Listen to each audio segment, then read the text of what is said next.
Hello everyone, I am Chef Stephen Davis, and today we are at Lions Gate in Voorhees, New Jersey, and welcome to Chef's Table. I am here with Barbie Marshall. Barbie was a contestant on Gordon Ramsay's Hell's Kitchen, and today we will be preparing soups. We're going to also be talking about the importance of soups within our community here at Lions Gate.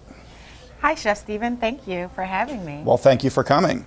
I am really excited to be here and hear about what you're offering your residents. So what we offer our residents here at Lions Gate, we prepare within 5 weeks, we prepare 72 different soups. It's 2 different soups every single day. Today we're making beef vegetable soup. And basically what we start with is our mirepoix, which is carrots, celery, and onions. What's a little different than what we do is we like to put leeks into our mirepoix.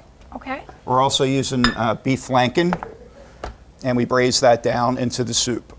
So I'm going to start by preparing our leeks.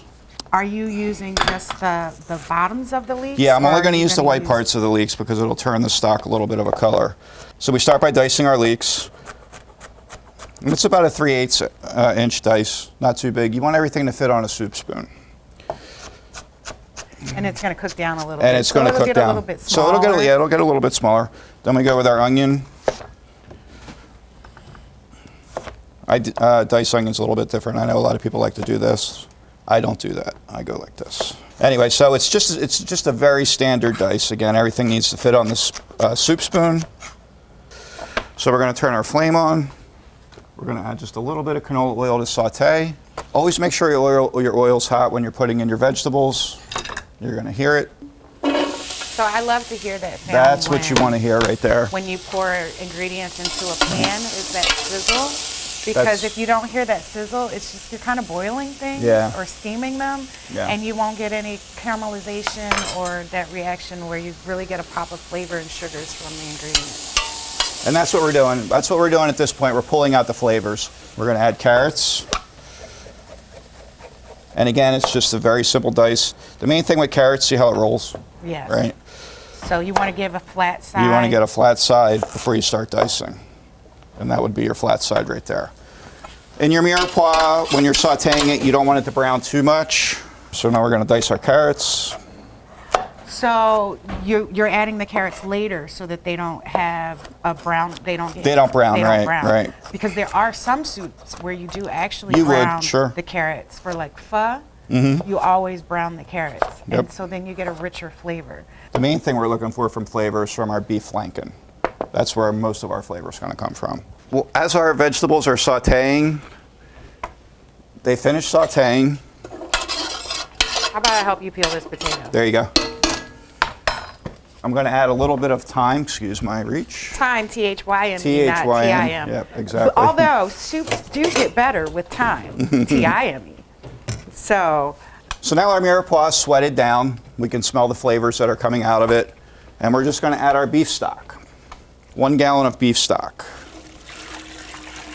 You know, if you find yourself with an uncomfortable vegetable peeler, you can always peel a potato with a paring knife. Nothing like having professional help in the kitchen. Again, it's just a simple dice. So because we're doing this for TV, you're dicing up everything as it's going into the pot. But you could definitely chop everything first and then add it to the pot as it's needed to go in. Absolutely. And Barbie mentioned something about thyme in soups. Soups are always better the second day. Always. And the reason is, all those flavors marry. When the soup cools, all those flavors marry overnight. So, okay, so all of our ingredients are in the pot, except our beef. Now we're gonna bring this to a boil. We're gonna reduce it to a simmer, and now we're gonna work on our beef. Like we mentioned earlier, we're using short rib, boneless short rib. For soups, I tend to want to use a tougher cut, like the chuck, or like you're using the short rib, the boneless short rib. I definitely don't want to use the filet, the strip, the ribeye. No. Those are all more expensive cuts that really don't have a place in soup. Right, so you're going to add the beef to... It's going right in. Just going right in like that? Okay. Not sauteed or anything. Again, we're going to bring it to a boil. We're going to reduce it to a simmer. We've added our short rib. So we're going to look for it to reduce. And then the way we're going to test when our soup is done, 1 is flavor, and 2 is the short rib cooked. We also season in layers. So I've already added thyme. We're going to start with a little bit of salt, kosher salt. and just a little bit of pepper. So you have to be really careful about how you use salt here. That is a really good point. So in our kitchen here at Lionsgate, we're very, very careful about additional salt that we add to all of our finished products. So it's not just about being sensitive as far as your taste buds are concerned, but there also could be some dietary restrictions with salt. Flavoring with things like herbs and spices definitely goes a long way. So now our soup is coming up to a boil. I'm going to reduce it to a simmer.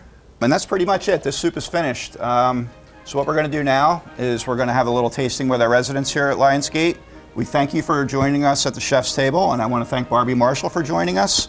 And anything you want to say on the way out, Barbie? Thank you for having me. I can't wait to try your soup. Great. Thank you all. Beef vegetable soup. Thank you. Enjoy. Thank you. Hearty looking and delicious looking. Oh, wow. It is wonderful.